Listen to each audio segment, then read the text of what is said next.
दोस्तों, एक व्यक्ति को एक लड़की के कत्ल के जुर्म में सजा होनी थी। उसे कोर्ट में लाया जाता है और जिस कोर्ट में लाया जाता है उस कोर्ट की जो जज होती है वो महिला जज होती है। दोस्तों, ये व्यक्ति जब उस जज का चेहरा देखती है तो इसके आंखों से आंसू बहने लगते हैं और फूट फूट के रोने लगते हैं। दोस्तों, महिला जज होती है, जब वो इसका चेहरा देखती है तो उसका भी आंखें नम हो जाता है, क्योंकि दोस्तों ये व्यक्ति था कोई और नहीं, उस महिला जज का तलाकशुदा पति था और आज इसी पति को उस महिला जज को सजा सुनानी थी। इसके बाद दोस्तों क्या होता है, आइए जानते हैं पूरी कहानी इस वीडियो में। लेकिन वीडियो में आगे बढ़ने से पहले आपसे एक छोटी सी रिक्वेस्ट है, प्लीज वीडियो को लाइक कर दीजिए, चैनल को भी सब्सक्राइब कर लीजिए ताकि मेरा हौसला बढ़ता रहे।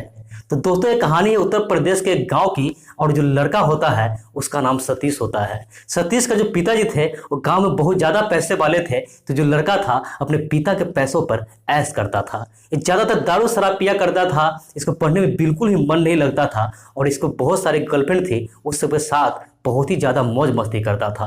समय यूं ही बीत रहा होता है, लेकिन एक दिन इसका पिता सोचते हैं कि बेटा अब बड़ा हो गया है, इसकी शादी कर देनी चाहिए, शायद इसकी शादी कर देंगे तो ये सुधर जाएगा, इसकी बीवी आ जाएगी, इसकी जिम्मेदारी बढ़ जाएगी और गलत काम करना बंद कर देगा। तो दोस्तों, जो इसके पिताजी होते हैं उसके जितने सारे रिश्तेदार होते हैं सबको फोन कर देते हैं कि मेरे बेटा के लिए एक अच्छी लड़की ढूंढा जाए। ऐसे में एक लड़की मिलती है जिसका नाम होता है पूजा शर्मा। जो तो पूजा शर्मा से इस लड़के का रिश्ता तय की जाती है। लड़की बड़ा ही होनहार थी, पढ़ी लिखी थी, तो इसके पिताजी भी लड़की को पसंद कर लेते हैं और अपने बेटा का उससे शादी करवा देते हैं। दोस्तों, जब सतीश का शादी हो जाता है तो लड़की अपने ससुराल आ जाती है और ससुराल में बहुत ही अच्छे से रहने लगती है। समय कुछ दिन बीतता है, इसके बाद सतीश शर्मा क्या करता है कि इसकी जितनी सारी गर्लफ्रेंड थी सबका अपने पत्नी को फोटो दिखाने लगता है। ये कुछ नहीं बोलती है, ये सोती इसका पास्ट है, इससे हमको क्या फर्क पड़ता है। इसके बाद दोस्तों क्या होता है कि इसके सामने ही अपनी गर्लफ्रेंड सबसे फोन से बातें करने लगता है, उसके साथ गलत गलत बातें करता था, गंदा गंदा बातें करता था। तो इसकी पत्नी जो होती है इससे बहुत बुरा लगता था, लेकिन ये सोचती थी कि धीरे धीरे जब समय बीतेगा तो ये सब छोड़ देगा और ये सुधर जाएगा। लेकिन जैसे जैसे वक्त बीत रहा था उस सतीश जो था उसकी आदत में कोई सुधार नहीं आता है, वो और पहले से बिगड़ते जा रहा था, अपने पत्नी का बिल्कुल भी केयर नहीं करता था। अब दोस्तों, इसकी पत्नी जो होती है पूजा शर्मा जो होती है इससे बहुत बुरा लगता था, इसका विरोध करने लगती है और जब इसका विरोध करती है तो जो लड़का होता है इसे झगड़ा करने लगता है। अक्सर झगड़ा रहिया शुरू हो जाता है और एक दिन झगड़ा रहिया इतना बढ़ जाता है कि जो लड़का होता है अपनी बीवी को थप्पड़ भी मार देता है। इसके बाद दोस्तों क्या होता है, अपने पत्नी को धक्के दे करके अपने घर से बाहर निकाल देता है और उसे उसका मायके छोड़ाता है। दोस्तों, उस लड़की अपने मायके चली जाती है, मायके में ही रहने लगती है। समय कुछ दिन बीतता है तो लड़का अपने ससुराल जाता है और कहता है मुझे तुमसे तलाक लेना है।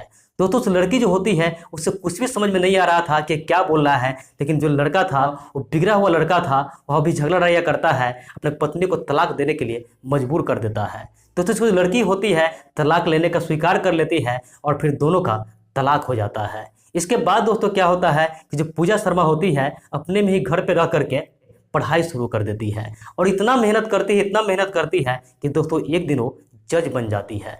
इधर जो सतीश शर्मा था उसे लड़कियों का लत था, उसमें एक गर्लफ्रेंड थी इसकी जिसका दिव्या नाम था। दिव्या को कत्ल हो जाती है और जब दिव्या का कत्ल होता है तो दिव्या के माता पिता जो होते हैं इस लड़का को केस में नाम डाल देते हैं और फिर लड़का का गिरफ्तारी हो जाती है। दोस्तों, जब सतीश गिरफ्तार हो जाते हैं तो इसको कोर्ट में सजा होनी थी, इसे कोर्ट में लेकर जाया जाता है। उस कोर्ट में सतीश शर्मा का वकील भी होते हैं, इसके परिवार के लोग होते हैं, इसके कुछ रिश्तेदार भी होते हैं। उसी कोर्ट में जब सतीश शर्मा उस जज का चेहरा देखता है तो इसके आंखों से आंसू बहने लगते हैं। दोस्तों, जज थी कोई और नहीं, वही इसकी पत्नी थी जिससे इसका लगभग 3-4 साल पहले तलाक हो गया था। दोस्तों, सतीश अब जज को कहते हैं कि मैं निर्दोष हूं, मैंने कोई गलती नहीं किया हूं, बस मैं उस लड़की से बात करता था, उसका कौन कत्ल किया क्या किया मुझे कुछ भी नहीं पता है, मुझे बस इस केस में फंसा दिया गया है। मैडम, मुझे किसी तरीके से मुझे इस केस से आज़ाद कर दीजिए, मुझसे बरी कर दिया जाए। दोस्तों, महिला जज होती है उसके भी आंखें नम हो जाता है, क्योंकि दोस्तों जो व्यक्ति था उसका तलाकशुदा पति था और जानती थी कि कुछ भी कर सकता है लेकिन किसी का कत्ल नहीं कर सकता है। दोस्तों, इसके बाद जो जज होती है वो क्या करती है, इस केस को 3-4 दिन के लिए आगे बढ़ा देती है। वो कहती है इस केस को मैं अच्छी तरह से देखूंगा, इसका सारे सबूत देखूंगा, इसके बाद विचार करूंगी कि क्या करना है। इसके बाद दोस्तों क्या होता है कि अपने एक पेशेकार को अपना नंबर लेकर देती है और कहती है जा करके सतीश शर्मा को देकर आ जाओ। पेशेकार जो होता है वो सतीश शर्मा को इसका नंबर दे देता है। दोस्तों सतीश शर्मा क्या करता है, अपने तलाकशुदा पत्नी को फोन करता है, उस महिला जज को फोन करता है, तो महिला जज कहती है कि तुम मेरे आवास पे आओ, मुझे तुमसे कुछ बात करनी है। दोस्तों इसके बाद क्या होता है कि लड़का उसके आवास पर जाता है, और जब आवास पर जाता है तो लड़की से सारी बात पूछता है।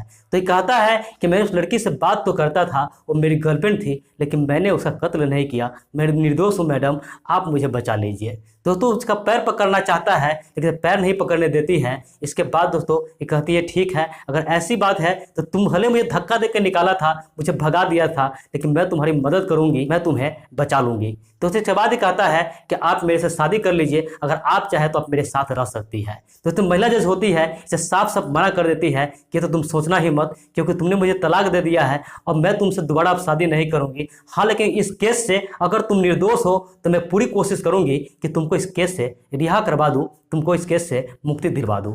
तो इसके बाद क्या होता है कि महिला जज जो होती है इस केस को बहुत अच्छे से स्टडी करती है, और स्टडी करने के बाद जब अगले दिन तारीख होती है तो तारीख पर सारे दोनों पक्षों का बयान को रखा जाता है, और सारी बातों को मद्देनजर रखते हुए ये फैसला लेती है कि लड़का निर्दोष है, ऐसे निर्दोष करार दे देती है।